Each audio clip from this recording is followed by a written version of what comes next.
محمد الیاس صاحب رحمۃ اللہ علیہ کو اللہ تبارک و تعالیٰ نے اس کا خاص جذبہ عطا فرمایا تھا. سینے میں ان کے اللہ تعالیٰ نے ایک آگ بھر دی تھی.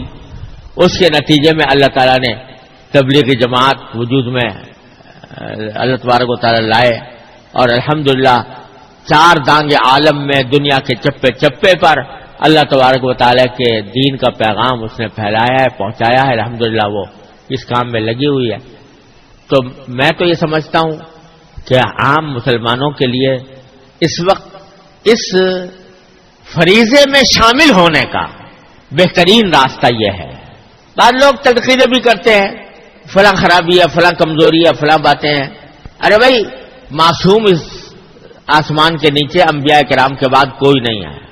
غلطیاں سب سے ہوتی ہیں اور کوتاہیاں بھی ہوتی ہیں. جب کام پھیل جاتا ہے تو اس میں افراد و تفرید بھی ہوتی ہے.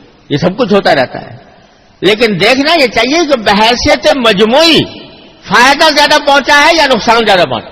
تو الحمدللہ فائدے کا عنصر اس میں غالب ہے اور اس کی وجہ سے تجربہ یہ ہے کہ الحمدللہ وہاں جانے سے لوگ دین سیکھتے بھی ہیں، خود سیکھتے ہیں، اس پر عمل کا جذبہ پیدا ہوتا ہے، دوسروں تک بات پہنچانے کا سلیقہ بھی آتا ہے.